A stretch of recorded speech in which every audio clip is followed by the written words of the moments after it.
Alright folks, welcome to the Besides and On podcast. My name is Steve, and welcome. We've got Craig. Steve, I think I might have said that. It's always been Scuba. Somehow it's just... It's Scuba then, fuck it, we'll use that, that's fine. Scuba. Craig is also here, we're going to put his mic on now so you can hear him. Hello. Oh, my mic's not been on. No, it's not. That's awkward. So we just heard a kind of slight random mumble in the background. Are all the mics on now? Oh, well, no yet, I'm going to put this mic on next. Right. I'm just going to say first, shout out to Bo's Beats. If you want to kind of check these instrumentals in the background, that instrumental was just playing there, it's called Westerbert. You can go to southsidedeluxe.com and buy that kind of EP for £3. So go and check that out. Today we have in the place, my phone's just gone off, that's perfect. Today we have Caz Paul, and Craig's going to introduce for you. Let's go. Right, so as Stephen said, we've got Caz Paul from the Scottish Libertarians. Hi, how you doing? So I think first of all, because people didn't generally care about politics, we'll talk about your personal life first, sure. About you, and then we'll grill fuck at you for your wrong political opinions. That sounds awesome. Yeah. Or right. We're unbiased on this show. Cool. So you run your own gaming shop. Can you tell us a wee bit about the gaming? Could you turn your fucking phone off, Stephen? It's fine. Oh yeah, I run a gaming venue in the arcade in Kirkcaldy. It's called Minimised Games, and we run various sort of tabletop and board games and card games and that kind of thing. We're more of a sort of a venue for sort of local communities and clubs to come together and run whatever it is they want to run. Really, we have a great community of guys that come and play Street Fighter tournaments and things like that, fighting games, lots of competitive games. On Tuesday night called Turbo Tuesdays, we host the Kirkcaldy Gaming Club, which is various sort of tabletop games and things like that, and Sunday afternoons. And we're expanding. We're looking to try and sort of fill a club night every night of the week, because we're open till 10. So we want to try and get as much gaming in the week as possible. What time is it he's open? We're open at the moment. We're open 12 till 10 during the week. Apart from Thursday, Friday, we're open 4 till 10, right. And we're open at the weekend for sort of retail purposes. We've got a wee shop area as well, right, for dice and sleeves and that kind of thing too. So that's on 12 till 6ish on a Saturday and 12 till 4 on a Sunday. Right. So we were speaking a wee bit about this before. Yep. And you were talking about the board games that you play. Mm-hmm. And it's not Monopoly and Cluedo. No. Which to me is insane. We could happily accommodate sort of Monopoly and Cluedo as well, but we like to sort of go beyond that. We're talking sort of more specialist ideas. You know, a lot of video games like 4X games, like Civilization and Imperium Galactica 2. You know, from back in the day. These kind of games have now got sort of board game versions of them. Big 4X. Right. You know, explore, expand, exterminate, and can't remember the fourth one.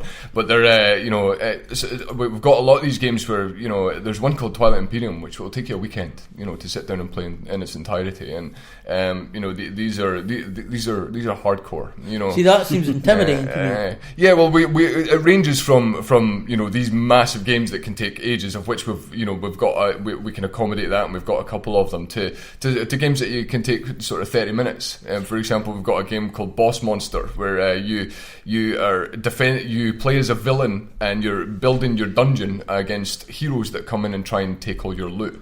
It's a card game. And that takes about 30-40 minutes, and you can play it with your 8-year-old brother and mm-hmm. stuff like that. So we're very much a casual kind of community. We have, especially on a Sunday afternoon, we've got people coming bringing their kids in and stuff, which is great. That's exactly what we want to see, is folk coming in, bringing their kids out, spending an afternoon playing some board games, of which we've got a pretty extensive library of games, and really like ranging from the ones that we're talking about just now, and then you just come down and play with whatever they like. And yeah. Right, so the thing that confuses me about something you said there is about these games that would last like a weekend. Yeah. So do you play it just full on, or do you go home and like have a sleep and then have your tea and then come back?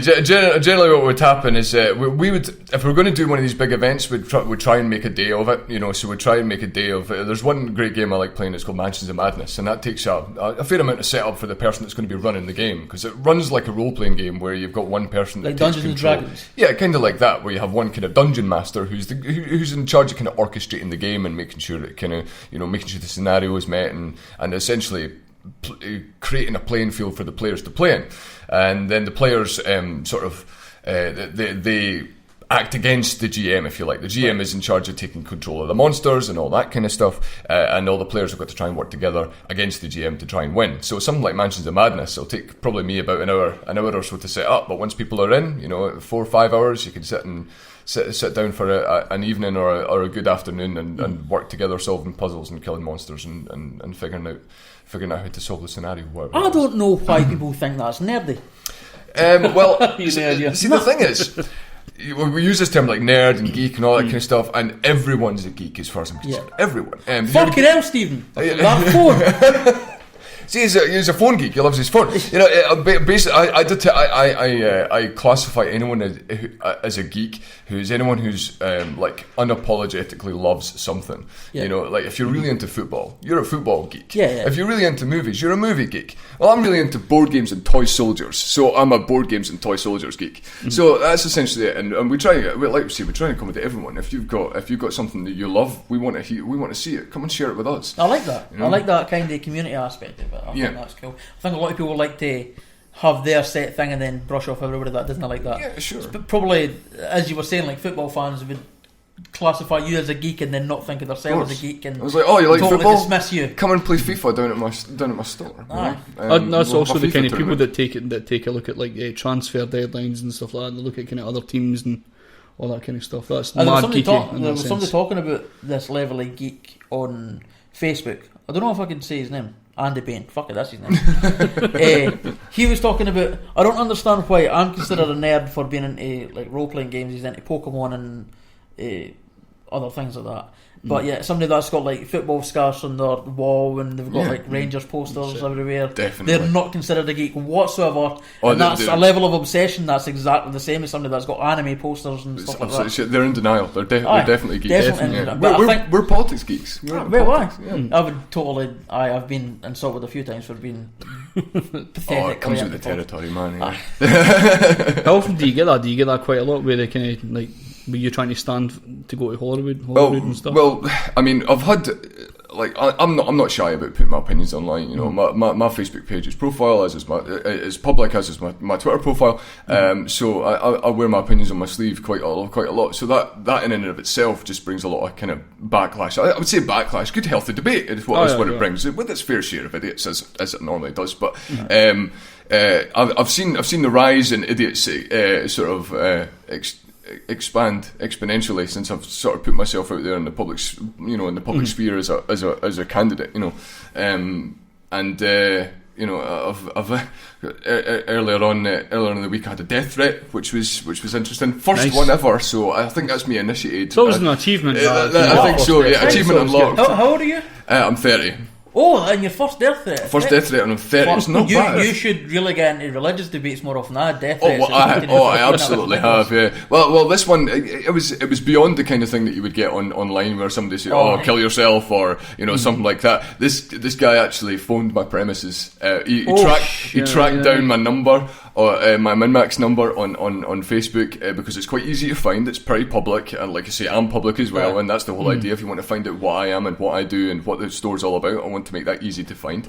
But he used that against me and phoned the premises and just to basically hurl abuse at me, because what I am finding with the standing as a political candidate is people seem to have this expectation that you're not going to fight back, and I'm a libertarian and a free speech advocate, so I'm 100% going to fight back. This is how I adamantly believe that you stand up to online bullies and trolls or whatever it may be, is you bully and troll them back. It's like somebody wants to call me an idiot online, I will just send them a gif of a crying baby and just tell them to grow up, and stuff like that.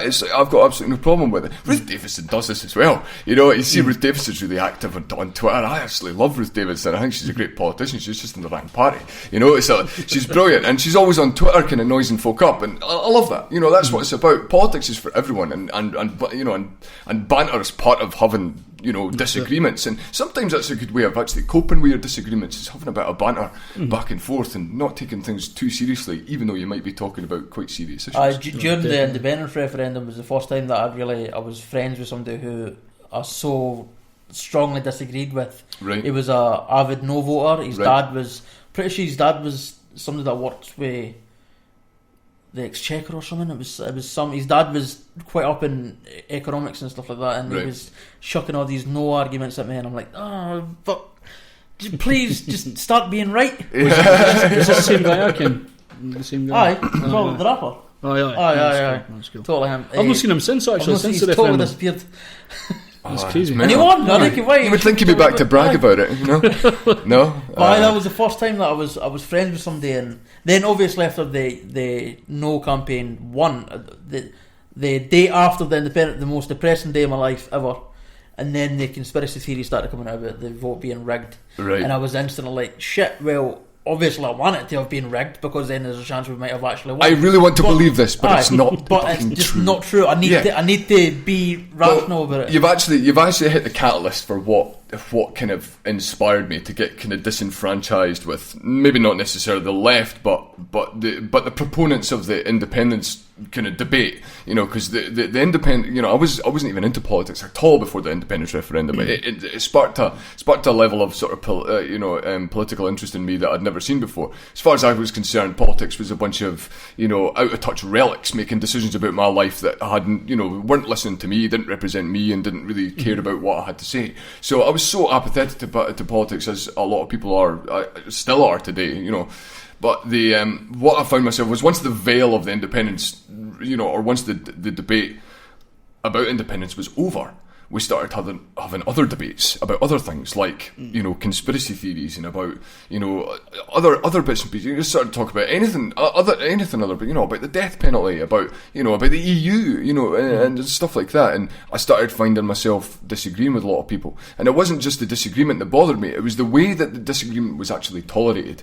And you know, I'm seeing a trend of this happening. You're seeing it at college campuses. You're seeing it, you know, and things like this. Is that you are attacked personally for having these ideas. It's not like you can, you know, criticise Islam, and, you know, if you criticise Islam in any capacity whatsoever, you become an Islamophobe, even if your criticism is perfectly adequate. You know, if you, and, you know, is a criticism of something that's going along. You know, you're either a racist or you're Islamophobe. You know, they find these ways, these character assassinations, in order to try and undermine your argument. And you know, I saw an awful lot of that happening after the independence referendum, you know, and this was within the yes circle. You know, I'm not even talking about. I feel like it's even getting worse, to the point where there's socialists fighting against other socialists because there's a civil war on the left. Aye, yeah, but it's personal arguments. It's not, as you say, it's personal attacks. It's not based on policy. They could agree on 100% of the policy, and they're going to dislike each other. Well, yeah, that's it. I think that's probably the wrong way to go about it. I think. Well, it's when it becomes, you know, I'm right and you're wrong, which is a fine attitude to have. It's when you go, I'm right and you're wrong, and you're so wrong that I'm going to damage your reputation. I'm going to phone your boss. I'm going to get you fired. I'm going to, this, that, and that. I'm going to get you silenced. I'm going to get you disinvited from a university talk. You know, these types of things. This isn't playing fair. This is straight up censorship, and this is how you get, you know, a very scary level of leftist statism that we've seen in history to be quite detrimental to people's freedoms. You know, we don't want to see the road to good intentions paved. You know, the road to hell is paved with good intentions, and this is what we're starting to see. And as I said earlier, you know, it was when the pendulum swings too far in one direction, you see the backswing is even harsher. And I think that's the catalyst for one of these leftist civil war that's going on. You're even seeing this in America. There's lots more people becoming either libertarians or abandoning certain aspects of the left because of this almost militant approach to, you know, dissent, you know, and opposing ideas and opinions. You know, to the point where people will say that you even expressing your opinion is offensive to me and it's abusive to me. So therefore, I'm entitled to something, whether that be a safe space at university or you going to prison for making a Facebook post, which happened not too recently up in Butte. Yeah. So I mean, that was the catalyst of the disagreement within the independence referendum for me, because I'm an avid yes guy. I've been still a yes guy. Yeah. But you know, this is what attracted me to the Libertarian Party in general. There was no real other party for me that was had this sort of fiscally conservative approach. and wanted independence. You know, it was like all the right wing guys were on the no side, and I was like, why? That's awfully strange. You know, I actually think we could benefit from a fiscally conservative, independent Scotland, because libertarianism, to go for a really kind of jargony term for it, is being about socially liberal and fiscally conservative. Yeah. And but when you see the word conservative in Scotland, people go, "Oh my god!" So I like to consider it's kind of like capitalist hippies. We got guys that want to be kind of that like freedom, like to be left alone, like the government to leave them alone. But they've got a sound sort of conservative approach to the economy and to government and to free markets. Smaller government is generally the conservative view, which is why I don't necessarily consider the Tories conservative. They want bigger government just like all the rest. So yeah, but that was I've always been a yes guy. I've ever since I started listening to the arguments in the independence referendum, I was like, none of the arguments for me trumped the democratic one. It's like, all right, you can make all the economic arguments in the world. I'm not interested. It's not democratic enough for me. Yeah, that's what it boiled down. I think the best thing I've seen about describing libertarianism is probably something that you shared, is that you need the right needs to accept that gay people have got a right, and the left need to accept that other people need to keep their money. I think that was the basic argument of... Pretty much it. It's about taking your first left when it comes to sex and your first right when it comes to money. Yeah. It's...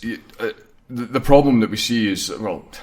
I mean, the whole point of me coming in the podcast today wasn't necessarily to convince people to be libertarians. It's not the idea. It's against our principles. Our principles are make up your own damn mind. Yeah.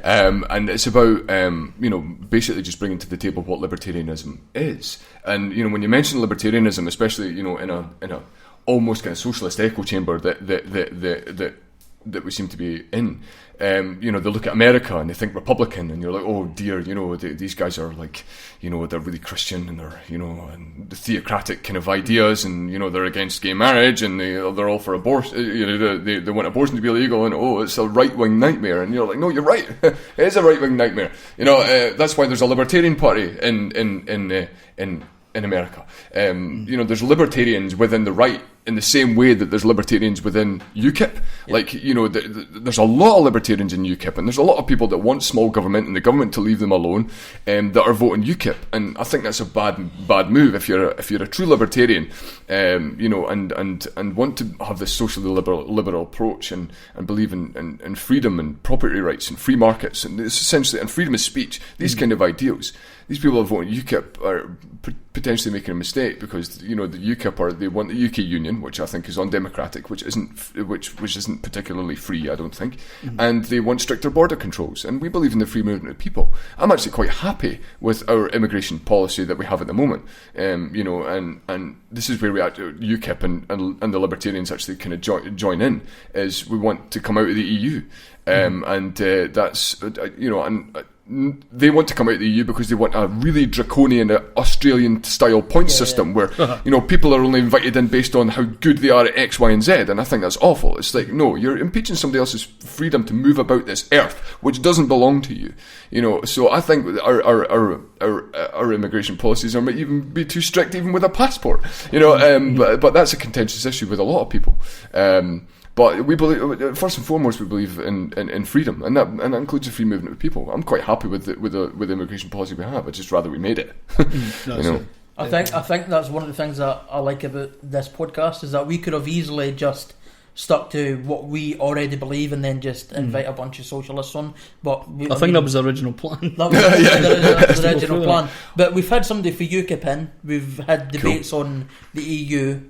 Well, something. I don't know what I'm going to do with my constituency vote, because Libertarian Party, and I'm standing as a candidate for the Mid Scotland and Fife regional list. So I don't know what I'm going to do with my constituency vote. I can actually consider looking at UKIP, but it seems to be a party entirely constructed of Roald Dahl villains that want to have strict immigration control, and I don't want strict immigration control. But I appreciate the libertarian approach that they have. I think they were the first ones that came up with the tampon tax, getting rid of the tampon tax, wasn't it? I think they were. It was in their manifesto for the GE, the 2015 GE, for Westminster. But they were one of the first ones that came up, as far as I'm aware. I could be wrong, but that came up with getting rid of the luxury tax on tampons. That terrifies me. It's mental, though, isn't it? But that to me that says seems like a common sense thing. it is a common sense thing. I'm a libertarian. Anything that's got less taxes on it is a good thing, as far as I'm concerned. I want the taxes on all of those toiletry-based,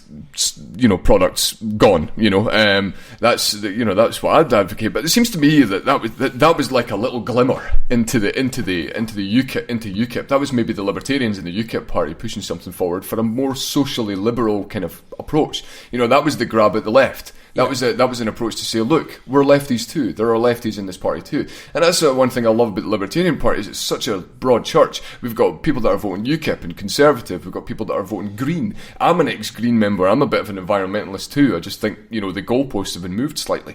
And it's really fascinating, I was, because like I say, after the independence referendum, I was almost like an identity crisis. I was like, I don't belong here. I'm such a square peg in a round hole. What's going on? And then when I discovered the Libertarian Party, I started to realise, like, oh my God, there is a place for people who have dissenting and different opinions, and there's one place for them to go. And that's the beauty of libertarianism, in my view, is that it allows different ideologies and different opinions to rub shoulders, without necessarily imposing somebody else's ideology on somebody else, and that's what it's about. It's about freedom. It's about making up your own damn mind. If you want to, it's freedom of speech, freedom of religion, freedom of expression.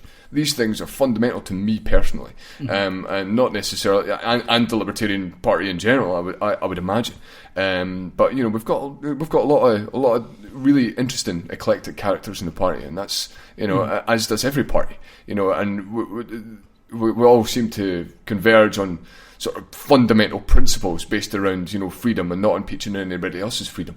That's it. You're free to do what you like as long as you don't impeach on somebody else's freedom to do what they like. And that inspired me. So much so that I think I'm the youngest member of the party. As people may have joined, since I did, but I only joined a couple of months ago. And they were like, does anyone want to stand as a candidate? And I just put myself forward. I said, look, I'm happy to stand. There was nobody standing for Mid Scotland 5, so I absolutely took that opportunity, because I wanted, like I say, my intention wasn't to convince people to become libertarians. My intention was just to provide a voice for people that may already be libertarians that don't really know it. These are people that want the government to leave them alone, because what we've got is, like, we've got Rise, they're socialists. We've got Solidarity, they're socialists. We've got the Greens, they're socialists. Labour, they're socialists. We've got SNP, they're democratic socialists, kind of centre right, but they're democratic socialists, believe in bigger government spending. I just read their manifesto yesterday. It's like, I don't know where they're going to find the money for all this. And they've got the Lib Dems. They're kind of the idea that it's the only two parties apart from the Scottish Libertarians that have a small government approach are UKIP and the Tories. And the Tories don't want a small government approach. They're just populists. They're just finger in the wind. They'll do whatever the branch office down south tells them to do.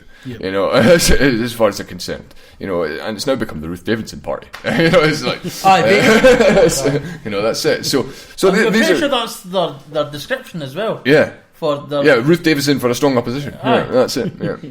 That's amazing. And so what does that leave? What does that leave the guys that want free markets and freedom of opportunity and all that kind of stuff? Leaves it with UKIP, who want in a UK union and they want strict border control. That's not for me, So there was like, what do I do with my constituency vote? It might be another vote for the penis party. I've been drawing penises on constituency ballot papers for years. I can do it again. I've been spoiling my ballot for so many years. See, this is my first Scottish election where I'm excellent. So right, superb. I've never been involved in this system. I've got no fucking idea what I'm doing.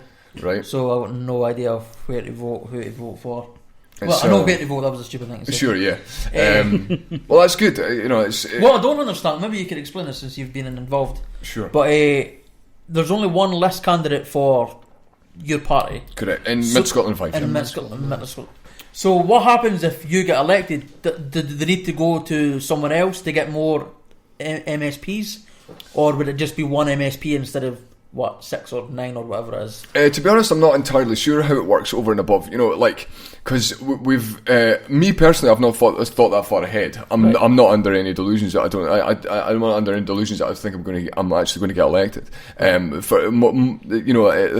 Why should I vote for you then? Is the next sort of logical question in that one. But I disagree with that question. Right. We were discussing this earlier. Right. Yeah. Well, I think it's more of an ideological pitch, isn't it? Like like I say, I've been spoiling my ballot. That gives politicians nothing to work with. Politicians, all they can do for the electorate is hold up flashcards. Like, do you agree with this? Yes. No. That's all really the population can do. So if you spoil your vote, that doesn't give politicians or the electoral commission anything to work with.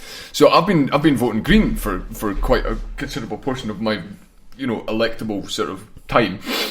And or the time that I've been able to vote, I've been voting Green, and I've not been voting Green under any delusions that they're ever going to get government. I've been voting Green on an ideological purpose. It says because you like them. Because I like them. I agree with them the most at this time. That's what that says to politicians. So it's more of an ideological pitch rather than just like spoiling your ballot, which says to politicians, I'm not happy with anyone. Mm-hmm. By voting for someone like the Libertarian Party or the Green Party or even Rise or any political party that you feel you have a connection with, by voting for them, even though they might not get in government, it gives politicians something to work with. It might even inspire the other main parties to fish for those votes later on. That would be probably a better idea than the Libertarians actually getting in, because the Libertarians are in a unique position. They're the only ones that actually want to get elected to do themselves out of a job. You know what I mean? So it's like, there was a joke that was floating about. So you wouldn't actually be doing...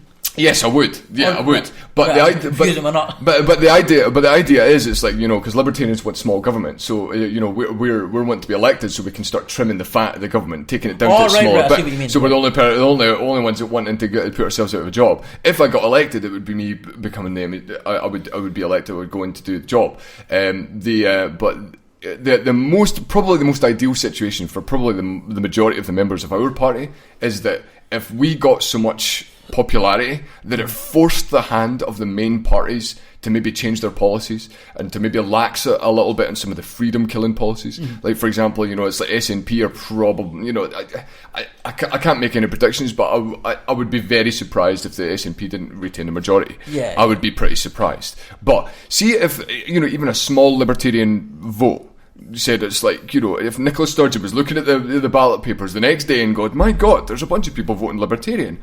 Why? That's enough of a reason for me to go and stand and provide that opportunity for people to actually to give them that voice. Because, there's currently nobody kind of pushing the SNP, apart from really the Tories, but again, it's hard to get behind anything.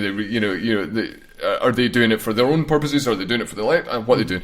But it's like things like the Named Persons Act, the Offensive Behaviour at Football Act. These two things are very freedom curtailing ideas, and we don't like them at all. We would see the back of them as soon as possible. No ifs, no buts, scrapped. And we're seeing Labour kind of going, named persons is a bit dodgy. 2/3 of parents don't really like it, or know about it, so we're going to put it up for review. And then we've got the Tories that want to scrap it, and then other folk are on the fence, and it's not many parents know about it and that kind of thing. But my going back to my original point again, if the ideal situation would be to force the hand of the current government to shrink itself, rather than us having to go in and infiltrate the government and shrink it on their behalf. That's the kind of idea. But again, a voice of dissent within Parliament is always good. You don't want a one-party state. You don't want one party making all the decisions for everybody else, especially when we're talking about policies that cost us all money. It's not the government's money. It's our money. So we should have more of a say. I think we should have a detailed outlining document of the rights that we grant the government. So that the government is limited and that it knows its place, it knows what its responsibility is, and it doesn't start treading on toes where it doesn't belong. It doesn't start poking in people's personal lives, telling us, what substances to consume, when and where, telling us how to raise our kids, telling us what to say, what we can say, what we can't say, people getting arrested for tweets, for growing plants in their bedroom, it's, for having sex. Like, holy crap! Like we're talking about criminalising people for a mutually beneficial interaction between two people. That's all capitalism is mutually beneficial contracts between two individuals. And we want that to be complete. That includes the bedroom side of things. If you want to pay for sex, or if you want to sell your body for sex, it's none of the government's fucking business. Do what you like. And it's a shame, because a lot of these knee-jerk reactions, or a lot of these knee-jerk approaches to bigger government and more legislation, more regulation, all these kinds of things, they have knock-on effects that have disastrous effects on the industries that they're trying to prevent. They're trying to prevent monopolies. They're trying to prevent monopolies. You're trying to prevent people from taking advantage. Well, prohibition's done that, especially when it comes to the drugs and sex trade. Yeah. You've just created a monopoly for the criminals. Look at prohibition in the 1920s in America with alcohol. You created, organised crime overnight. Fucking the mafia were loving that. Absolutely loving it. And it's just like big business, because we've been accused of being, we are capitalists, but we've been accused of being, big business supporters and stuff. We're anti-corporatist party. We actually, it's corporations, big businesses. These are the ones that love regulations, because they can adhere to them. They can adhere to these massive regulations. But they can afford to pay for specific regulations that help them. Yeah, well, that's it. People. It comes from lobbying, doesn't it? Yeah. And which is apparently illegal in this country. But it's just nothing stopping Costa from donating to the Tory party. It's like for X, Y, and Z regulation, the oil and gas industry. This is an industry I personally I would look at trying to wean ourselves off of, and start look at more renewables. And things like that. You're kind of ruining my questioning. It's going down. I've gone on a massive rant. Sorry, he just went on the. He's got through the first part right quite easily, and he's got through about two other sections. Go through that. Go through He's through already it. touched on. Go on, hit me. I wanted to, because obviously I've read through the manifesto a few times. Cool. I read through it last night as well when I was half asleep, so that was probably a terrible idea. But I done it. Right. And I've got the. I'll try my best to answer business what I and can. hobbies. Mm-hmm. So we've touched on that, and then you started touching on Scottish independence in Europe, and you started talking about taxation, and you were talking about drugs, which I've not got in here. But you went through a bunch of things, so you've kind of ruined me asking. But I'm going to. But I can go into. I'm going to ask anyway. That's fine. I can go into more detail. I'm fine. Right, We'll call it the summary. The long 50-cent summary. The big fucking huge summary. Summary? Summary. Shite, I can't speak. Right, so as I say, I went through your manifesto. So considering it's the Libertarian, I almost call it the Liberal Party, Libertarian Party, there's a chance that you might disagree with some of the things that are on the policy list, I'm assuming. Yeah. I mean, it's like, I wouldn't necessarily say disagree. It's more of a case of enable. Like I say, the Libertarian Party enables a lot of people to a lot of different ideologies and a lot of different principles to rub shoulders. But there's not necessarily anything in the manifesto that I disagree with, right? Because the one thing that's unique about a libertarian idea is it's always on the basis of make up your own mind. So what the manifesto is more about is removing government levers to make those decisions on your behalf. So if there's anything, for example, we're talking about removing subsidies for agriculture, or and things like that. While I might not necessarily agree with the idea of curtailing these kinds of subsidies, it comes under the basic principle that we shouldn't be influencing in the market. So I agree with it from that perspective, where I don't necessarily agree with the idea of just going in, and I don't think anybody does, going in and just suddenly taking away all these government things. It's like, there's a lot of libertarian arguments that are against the welfare state. There's a lot of libertarian. I was reading that was the part that was kind of worrying me a wee bit. Sure. The taxation bit actually worried me a wee bit is that the Scottish Libertarians seem to be against taxation in general, but understand that there's no really an alternative. So that kind of worries me a wee bit. Well, there was a joke that I heard recently. Is what's the difference between a libertarian and an anarchist? Is 6 months. Was the answer to that one, and we do have a number of sort of anarcho-capitalists in the party, because purely from a moral standpoint, if you're talking from an entirely moral standpoint, taxation is theft, right? Well, actually, I could hang on. Right, as I say, I'm not going to grill you personally on that, but I'm going to play devil's advocate. For taxation to be theft, it would need to be stealing something that is purely yours, Whereas you're benefiting from an economy that only happens because of the system that the government has brought in. Sure. So you're benefiting from them, so they're taking part of what they've offered in order to further Sure. You're talking about the sort of social contract kind of idea. Yeah. I didn't sign that. And you don't need to sign it, you're part of the system. Sure, yeah, but part of a system whether I choose to or not. People don't pay taxes out of the good of their own heart. They pay their taxes so they don't go to jail. It's a fundamental. I mean, I don't want to go down a rabbit hole with the whole taxation is theft thing, because from a purely, from a moralistic point of view, we're talking about the redistribution of wealth, right. Particularly. You're talking about taking some money from someone and then distributing it to people that have less. Without their consent, without their, and if you take something that belongs to someone else without their consent, we're talking about theft. But I'm not one of the people that subscribe to the idea that we should have no taxes.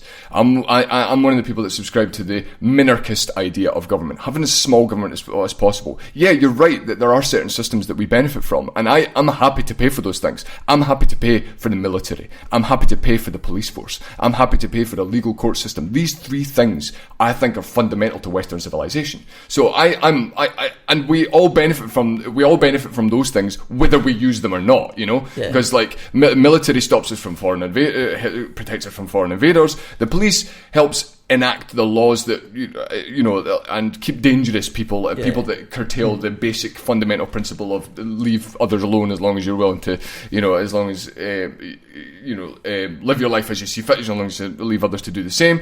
To enact that principle.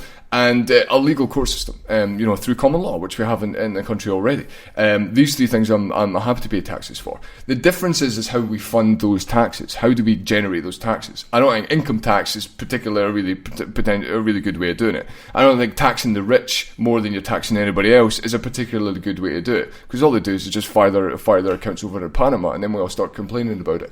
It's like, well, if we didn't tax them so much, and wouldn't it be more encouraged to spend that money here, investing in businesses over here, doing hedge funds over here, which are perfectly legal over here? This is the kind of thing. So I would look at something like a sales tax kind of idea, because then you've still got a choice. You've still got a choice on what you spend your money on. So you would have a different tax value for different products and amenities and product and services and whatever.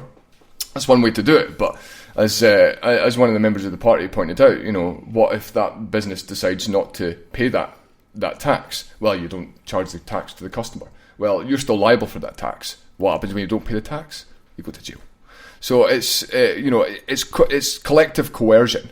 It's mob rule. When you're talking about an idea, it's like, I want to pay for this policy. Let's take the baby boxes, for example. You're charging non-parents to supplement parents, and I think that's wrong.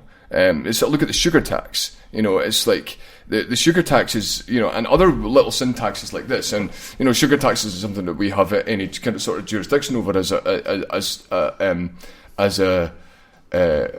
it's not a devolved issue. There are things that we can do to mitigate it, like we can do the bedroom tax. But again, I don't want to spend more money on this thing. Is the sugar tax? This is a tax. It's basically just class warfare. You're taxing the poor. You or I are not going to, notice a difference paying an extra 8 or 10p or whatever it is for a can of juice. But people that are, that are struggling for disposable income as it is, they're going to be hit the hardest by these taxes. Same with the minimal pricing of alcohol, and things like that. These are taxes that are hitting the poor hardest. Yeah. And the SNP and the Scottish Government have got the audacity to give millions and millions of grants to Amazon, corporations, Tea in the Park. These are like, aggressive tax dodgers that get really massive subsidies from us. We've had a few people in that really dislike Amazon. Yeah, well, that's it. Well, just talk to the employees. Those are the first and foremost. I don't know a single person. I don't know a single one that really, truly enjoys their job at Amazon. But they're paying they're paying a good wage. They've got their own wee corner near up Dunfermline. Bash on, guys. The SNP are quite happy just to keep feeding them the grants because they're paying a good wage. Doesn't matter that these guys have to work 9 hours a day with like half an hour to an hour break, and they're working mandatory overtime. voluntary overtime. And it shouldn't even be a sentence. It shouldn't even be a bloody sentence. But no, this is it. We're supposed to look at the government to try and solve these problems, but the government's creating these problems through these regulations. It's like we'll give you grants because you have a good economical impact in Scotland. It's like, thanks very much for opening, for providing a job market in Scotland. Here's a whole load of handouts. It's like, no, it's like, I'm not happy with these handouts. So that's what we would do in our policy from the tax. How would libertarianism remove those problems from existing? Because surely, in order to stop those things, you would need to create regulation, which would be bigger government as opposed to less government. Well, we believe in free market capitalism, which is a self-regulating market. It's like if you have a situation where every single contract that exists is a mutually beneficial exchange between two individuals that have the option to say no to that contract, I think we're in a much better position where we don't have to have the government influencing that decision. And I don't want to get into really boring sort of economic kind of arguments for libertarianism, but at the end of the day, it should be up to you how much you sell your labour for. It should be up to you, how many hours you want to work. This is all based on this contract here. But what we have at the situation at the moment is we have people we have poor people that can't they can't supplement their income with a job from fear of losing too much income overall because they'll get a deduction in benefits. And then we've got rich people that can't earn too much from fear of getting an overall deduction in income through heavy taxation. So there's fundamental issues with these systems. We need to have a look at at rewarding people for earning money, because that's at the end of the day is going to be an economic boost. We want people with money in their pockets spending things on stuff that they want and they need. That's how you get a good economy running. So my argument would be have less of the government thinking it's got a really good idea. We're going to help the poor by providing X, Y, and Z, or we're going to help the rich or we're going to hinder the rich by doing the X, Y, and Z, while meanwhile giving them handouts and all. It's like, no, governments are bad at this. Governments are bad, wasteful. They start expanding exponentially. When you give them an inch, they take a mile. I just think they're extraordinarily wasteful institutions, and I think there's other more beneficial institutions or other institutions or other options that we could go down.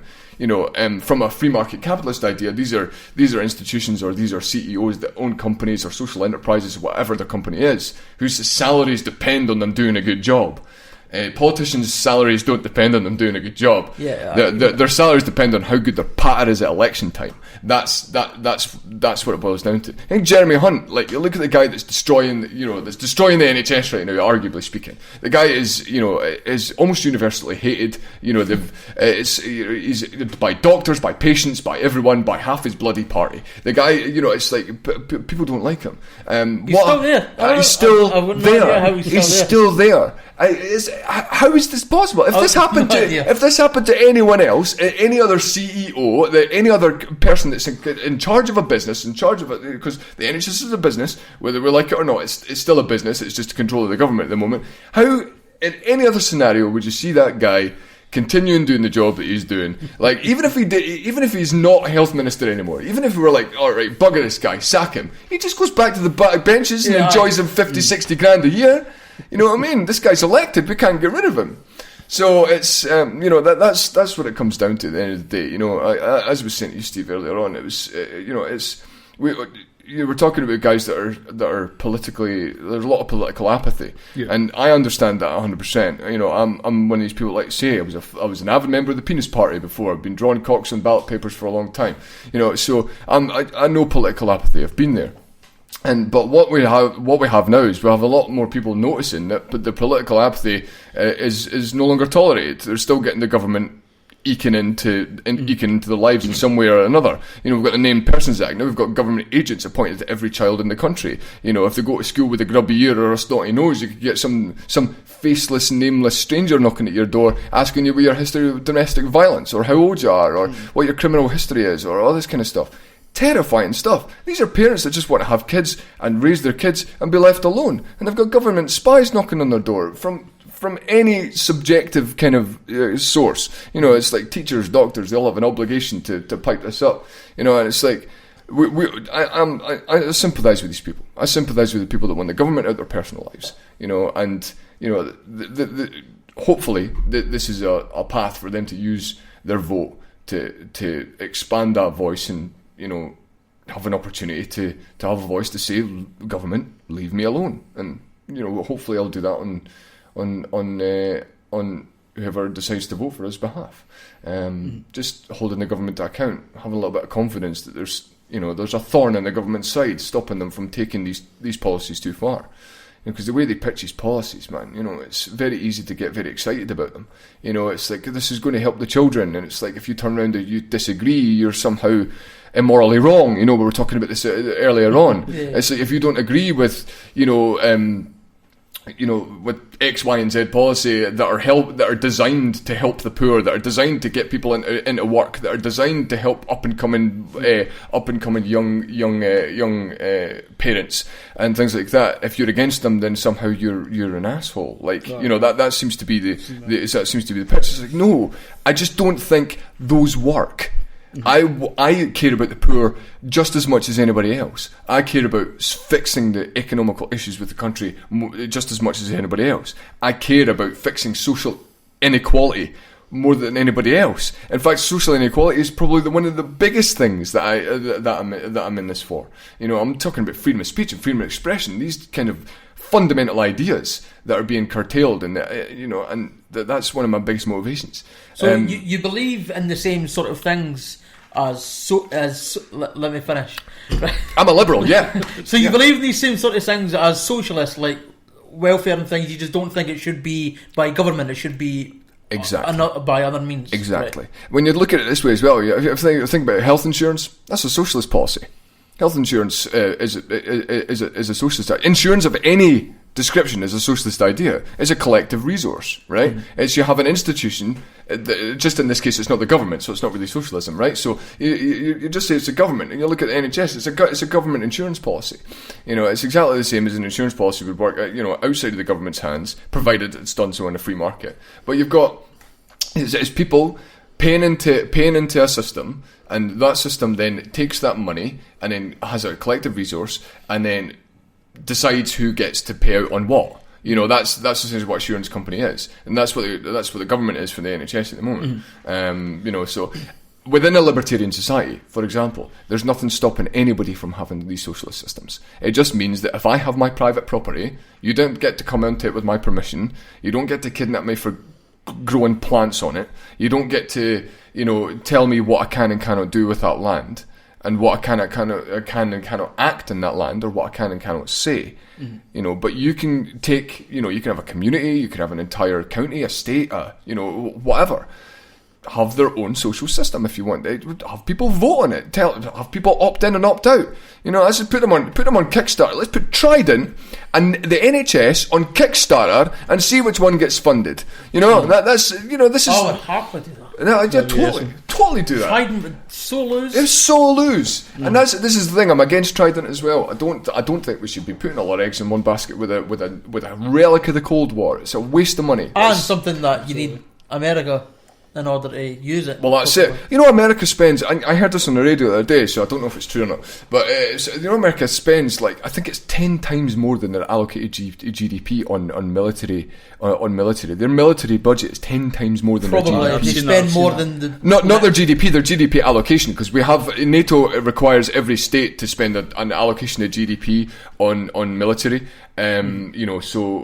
So that black hole is taken up by a lot of Trident for us, so we kind of meet that just, and then we've got America spends 10 times more than that allocation on protecting us, Europe. I've always heard that's their biggest spend. A lot of the time. Easily. As something like they spend more than the next 10 countries combined or something. That's right. More than pensions, more than food stamps. Yeah. It's just it's atrocious. But but a lot of that budget goes to us. They're maintaining our missiles for us. And it's a tricky one, because I'm all for sort of unilateral, multilateral, whatever you want to call it, disarmament. Let's get rid of the nukes. No more. We're pacifists as well in the party. I'm pretty sure Obama actually agreed with getting rid of nukes. He was part of a committee he led a committee that was on that. I can't remember. And Corbyn as well. He's part of the campaign for nuclear disarmament. He was the president of it at some point, was he not? Or something like that. Probably. I wouldn't surprise. I heard that floating about, but he's a pacifist. I actually quite like Jeremy Corbyn. I just think most of his policies are nonsense. But that's by the by. And it's the same with he probably thinks the same. I guarantee he thinks the same about me if he even knows I exist, which he probably doesn't. But but again, it's the same with the SNP. I like the SNP government. I do. I just they've done a really good job at looking after us. I just don't think we need looking after anymore. We're meant to be a strong country. These people, these guys wanted us to be an independent country. That's just to me that they have the confidence in us to be able to make our own life decisions. Well, their policies say otherwise. Their policies say that they don't trust us to make our own life decisions because they're appointing agents into our home. They're allowing us to sing songs at football matches. Football grounds are prisons these days. Jesus, it's like you can't. I remember my dad telling me stories about when him and his dad used to go to the football ground, and it sounded amazing. It's a complete and utter 180 from what I see today in a football ground. I've never been in a football ground. I don't go to a lot of football, but my dad's been involved in football, throughout quite a lot of his life, and sport in general, actually. And there is honestly there's something almost concentration camp-esque about the average football ground. You're ushered in like cattle. You're going through your wee cattle gratings and that. Make sure you're all searched at the door. Can and imagine during Old Firm it's even worse than that. Oh yeah, that's it. You've got police officers every turn, and it's like I know what they're trying to do. I know what they're trying to do. It's like, but come on, it's like there's an extent. Is there a way to do it without that kind of level? Because even with that, there was people getting stabbed and people getting jumped and stuff. There was a 40-year-old man got stabbed in the face multiple times because he was wearing a Celtic top. It's mental. Yeah, I know. There is football fans get a lot of bad press, right? I mean, there's violence in every sport, right? But we remember as well, like football is like I won't say grassroots, but I would say like it's like a working class. Mostly a kind of working class sport, and again, this is where it comes down to a class warfare thing. We've banned alcohol at football grounds, no rugby grounds, just football grounds, just the poor folk. I never knew that. Just the poor folk get it. As far as I'm aware, you can still drink in a rugby ground, or most of them. I could be wrong. Feel free, citation needed. But offensive behaviour at the Football Act. It's if you go down and if you go sing the Billy Boys between a certain hours, in the middle of Glasgow, they're going to kidnap you. For singing a song. George Orwell never even came up with that one. It's. It was a bit. He let a few things pass him, big old Georgie. Aye, well that's it. But George Orwell was a socialist, funnily enough. But he was a socialist within a voice of socialism or statism that he saw was awful. Like you look at Animal Farm and Stalinism. That was the thing that he hated, totalitarianism. And he has a great quote, which is actually a quote that's on my leaflet. Is the real division is not between revolutionaries and conservatives. It's between libertarians and authoritarians, and he was so right, because there's a lot of social policies that I'm happy to sit and argue with and talk about and maybe consider. For example, public schools. There's an argument to be had that we don't want a population full of stupid people. That's a pretty good argument, but there's also an argument to be had that we want a state mandated curriculum. Probably not, because then we're looking at stuff, Animal Farm, right? So it's like. It's about finding a balance, and I think George Orwell is like as a voice of dissent within a sea of socialism. It speaks to me. It speaks to me a little bit because I kind of felt like that at one point. We're a very left. We're almost considered a pretty leftist country, and I felt like the only guy that was willing to even just be a bit of a magpie and even just borrow some ideas from the right.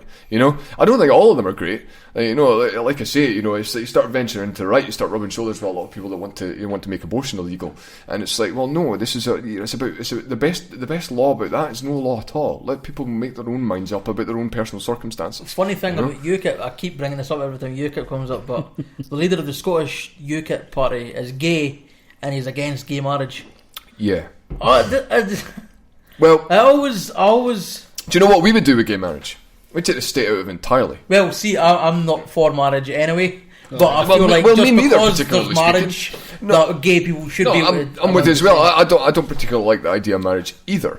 It's I thought we would take the state out of it entirely. We make it civil partnerships across the board. I think I thought you would get a lot of less governments. Upset religious people. Probably. Well, religious people can still marry people. Leave it to them. It's theirs, isn't it? So let them have that, and let non-religious people, because we get loads of non-religious people getting religious weddings all the time. Let the church decide who they want to marry. If that's gay people, great. We'd support that. I would support that. Being able to, But I would also support the right to refuse. I would also support their right to live by their own moral religious conscience. If they believe, even if you don't agree with it, I don't agree with it. If they believe that homosexuality is a sin, which most Christians do believe, because they believe everyone's a sinner. That's the general kind of consensus within Christians. We're all sinners. We've all sinned. We're born sinners. Yeah, you're born. So everything's a sin.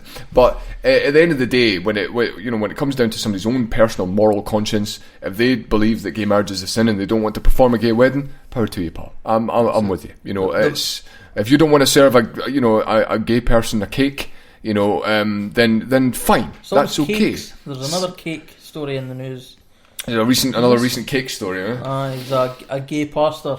He got a cake from Whole Foods, and it said "Love wins," and then it said "fag" underneath it. Oh, I seen that. But then it turns out that he wrote it on the cake in order to get press. Right. Well, do you know the guy? There seems to be cakes. What the fuck's the deal with cakes? We had this story. It was a couple of it was a wee while ago about this. It was a lesbian couple, a gay couple. They wanted to commission a wedding cake for their gay wedding. They got refused. But you know what they did? You know what they did? Apparently, is they phoned around a whole bunch of different bakeries asking if they would bake a gay wedding cake. 90% of them said, "Oh yeah, sure, no problem at all. Even religious ones, all this kind of stuff. Even Muslim ones were happy to, and we know how a lot of the Islamic faith feels about homosexuality. They were happy to bake gay cakes. They found the one bakery in their local area. Not even in their local area. I think they had to drive hours to get there. The one there that said no, we refuse to do that because it's against their moral conscience.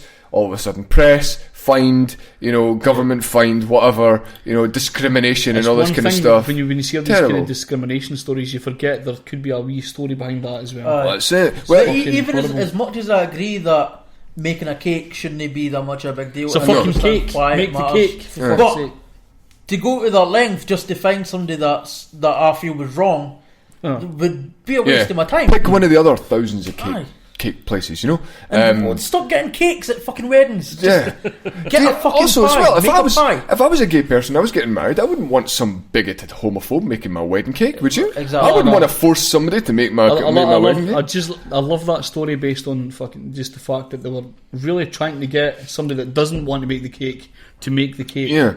That's what I heard. It's fantastic. That even thought that'd be a good idea. You're going down. I don't know where they put wedding cakes in weddings. Is it behind them? I don't fucking care. I don't know. Put it in the middle so somebody could fucking look at it. You're going to your wedding. It's meant to be your day of happiness, and then you're like, the person that made that cake fucking hates me. Yeah. That's not a happy day. No, that's not a happy day. No, it's not. I've got a bisexual friend who is totally against businesses being able to refuse people based on their sexuality. Right. And I disagree with her and think that it would be perfect for me to be able to refuse to use a business personally because they're able to refuse people based on their sexuality. I think that's much fairer. Let them expose themselves for the prejudices that they have. Yeah. If they want to put a sign on the door that says no gays, let them do it, because they make themselves a beacon to other people that maybe disagree with this practice, because I disagree with the practice as well. I'm with you. Just bake the fucking cake. What's the big deal? But at the end of the day, it's not my. The onus isn't on me to change their ways, to change their views, and to change their opinions. I'll have an argument with them all day long. Oh yeah, all day long. But it's not my place to force them into my way of thinking. Mm-hmm. It's not like we're more than capable of negotiating public life in that context. completely on our own. We don't need the government to force us into doing it. You know, if you and I have an altercation, you know, and you know, it turns out that I'm right and you're wrong, and we could just agree to disagree. You know, I don't phone the government and say this guy disagreed with me. You should force him through coercion or taxation or regulation or whatever it is that governments do to make you adhere to their ideals. This is a problem I've had with. We mentioned that, I don't know if it was on the podcast or off the podcast. This is the problem I was saying. I can't remember if it was on the podcast or off the podcast I said this. But, oh shit, I totally forgot. Anyway, I'm part of, when I was like 14, 15, 16, 17, roughly that age, I was in a lot of religious debates as an atheist against sort of like Christians. I'm an atheist too, so yeah. Whatever. Yep. And lately I've noticed that in atheist groups, there's a lot of people that say we should ban religion. Yeah, and I'm like, I don't want to ban religion. I want to educate people so that if they become an atheist, I want them to become an atheist because they've learnt about it, not because I've put a gun to their head and said, stop fucking believing in God. Preach, I'll girl. happily debate someday. I might even say that their ideas are idiotic. I might say that. But I'm not going to be like, if you're not an atheist, I'm never going to accept anything that you do ever. You're not an atheist? How dare you? I'm going to get your church banned. I'm going to do this, that, and the next thing. It's like, no. I thought being on the left was about tolerance. I think banning religion would make it worse. Of course it would. Could you imagine how fucking more fucked up that would get? Well, that's it. This is what I was saying. If you push the pendulum too far in one direction, too authoritarian, you're going to get an uprising. Like, you know, it's like Trudeau at the moment, right? Trudeau is the Prime Minister of Canada. He's so dreamy. That guy. He's. Do you know they are a perfect thing about quantum mechanics? Or quantum computing? I believe so. I'm not sure. Very clever, apparently. But his policies are awful. I don't know much about him. I've got no idea who he's like the king of the social justice warriors across in Canada. He's a bit insane as far as we're concerned, or I'm concerned, and it's. There's a massive uprising of libertarians in Canada at the moment. That we're seeing more and more libertarians happening in Canada. More and more libertarians. I mean, look at what Trump's doing in America. There's like so many libertarians. Like, he's supposed to be the anti-establishment guy, right? And he's like, look at him. Like he's of course he's establishment. These guys wouldn't know anti-establishment if it literally hit them in the face, you know.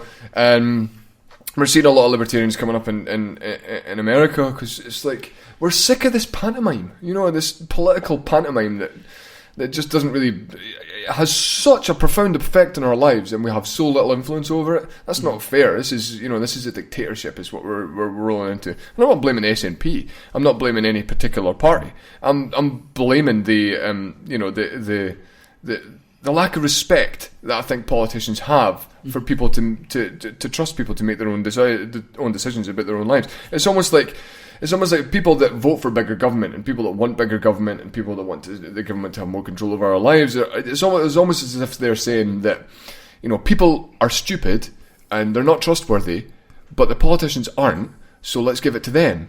Yeah. And it's like, well, no. We're all human. We're all people. We're all fallible human beings. That's why I wear my opinions on my sleeve. I'm up calling people idiots or whatever on Twitter and stuff, and having a right good banter, a good time, and all that kind of stuff. And I love it. It's because I'm a fallible agent. Don't give me your rights. Don't give me your responsibilities. Keep them. You know, I'm no different from any other of these suited clowns. You know, it's don't give us your responsibilities and your rights. Mm-hmm. Keep them for yourselves, and hopefully with me and the other candidates, and with the votes we're hoping to get from the politically, you know, from the political apathy voter, if you like, or non-voter, we're hoping to sort of, at the very least, push an opinion within the Parliament to, all right, maybe Scotland doesn't want to be so dependent on the government as we thought.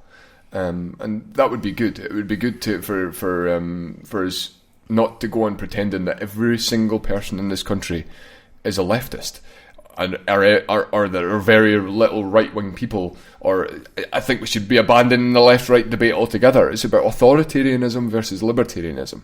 It's about, you know, how much of the government you want to dictate your life. I'd like to say I want a government so small I can really fucking see it. Mm-hmm. And that's what it boils down to for me at the end of the day. That's fair enough. So I've got one more question. Bash on. It was something you said earlier about you should be able to do whatever you want until it impacts other people. Yeah. So my question is about drugs. Yep. Drug legalisation. Me personally, I think decriminalising all drugs would be one of the best things, but not necessarily legalising all drugs. I'm with you. Because I think once you legalise them, you make them commercially available, and making like something like heroin commercially available. I don't care if there was a way to make it so that you could pump any single chemical into your body and then never affect anybody else, then I'd be quite happy for you to take heroin. Mm-hmm. But I don't think there's really a way to do that. I think anytime you take heroin, there's going to be the chance that you're then going to become addicted and start stealing things, and then you're going to take someone else and become violent. Or Well, let's look at the. Well, I'll answer your question first. We'll go. Decriminalisation is the word, is the operative word. That's the one you said. We want to decriminalise it. We don't want to punish people for using substances, that don't, like to say, they don't harm anybody else. Like, what's the moral argument or the immoral argument for me growing cannabis in my house for my own personal use? Cultivating that myself, buying all the products, paying the sales tax on all the products, buying all the seeds, paying all the sales tax, paying the customs tax, whatever it is that I'm paying for. I'm getting these products, growing it myself. Say one plant, grow one plant, and that's purely for my own purposes. I take it down, I cure it, and I use that for my own personal use, in my own home. I don't take it outside. I don't sell it to anybody else. I use it for my own purposes, my own home. What's immoral about me doing that? I can't think of a single thing. No. At all, unless you could say, well, you're killing yourself with your smoke. It's, well, yeah, that's maybe that's up to me whether I want to do that. Whenever you drink alcohol, as soon as you step behind the wheel of a car, as soon as you eat solid food, you're putting your life in danger. So, why does this extend to something like cannabis, especially if you're ingesting it in a way that's not necessarily smoking it, because smoking is going to cause some damage to your lungs. Eat it. There's vaporize it. There's safer ways of doing it.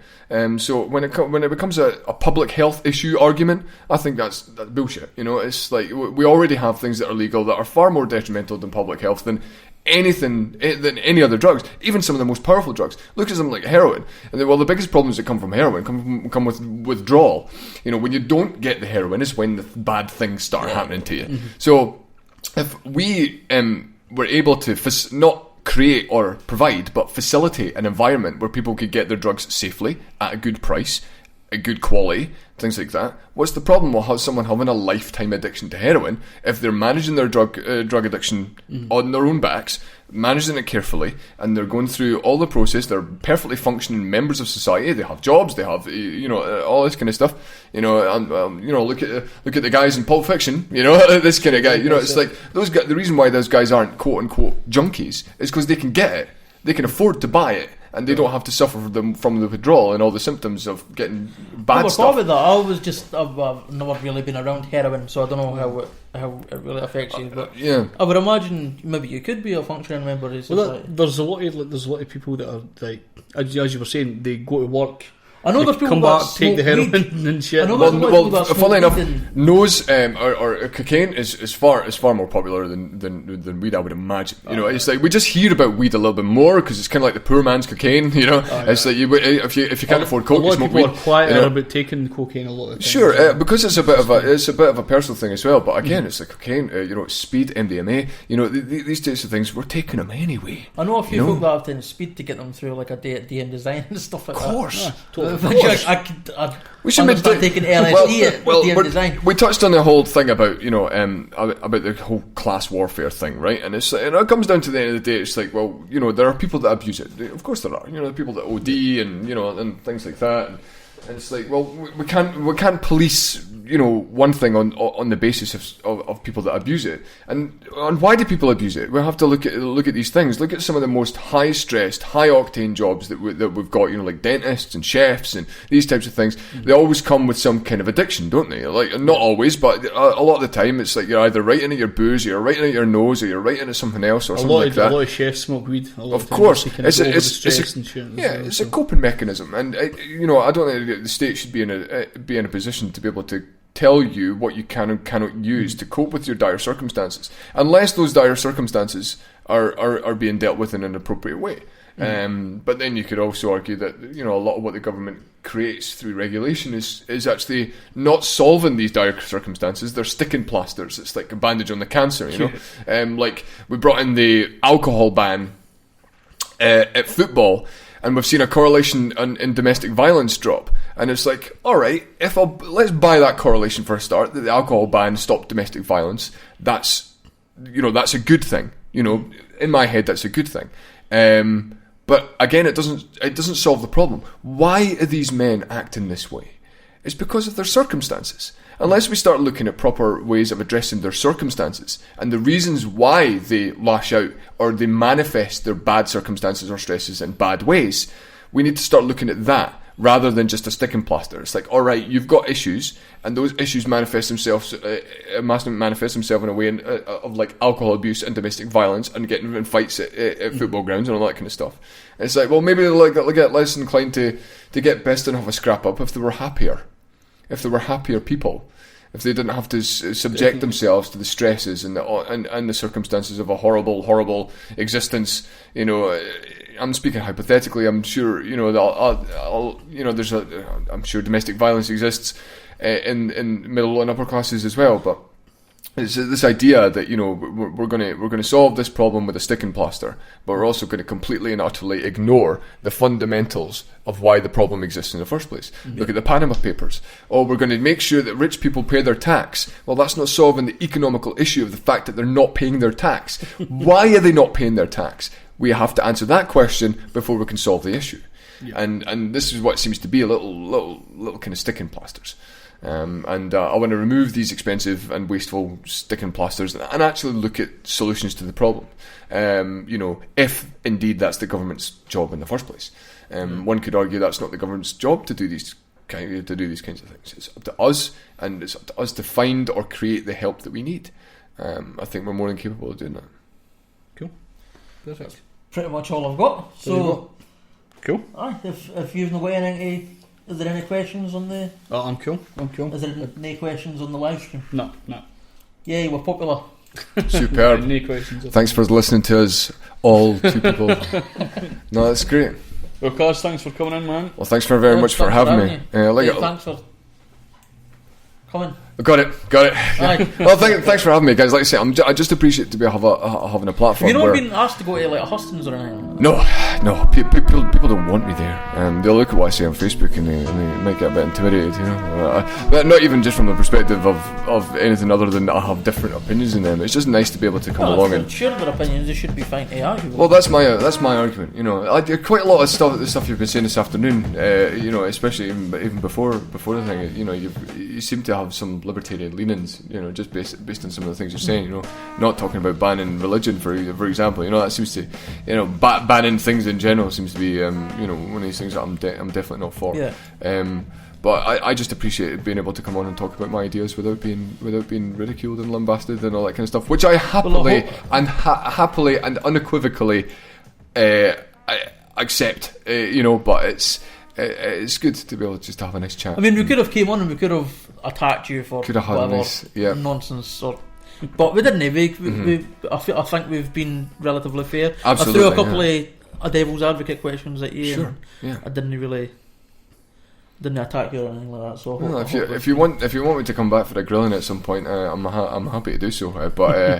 But yeah, we might get like a hardcore socialist and yeah, that's a good idea. We can sit down and have a chat. We'll do a capitalism versus socialism debate. That'd be pretty good. Although there may be other members of the party more qualified than me to do so, because I'm a more of a civil liberties guy. Right. I'm talking about hate speech laws and all these types of things, the Offensive Behaviour at Football Act and that kind of stuff. But being able to protect our civil liberties is my most important.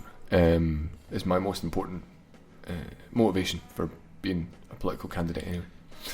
But yeah. Right, thanks very much, Caz, for coming. Thanks very much for having me, guys. Really appreciate it. Cheers, bye. Cheers.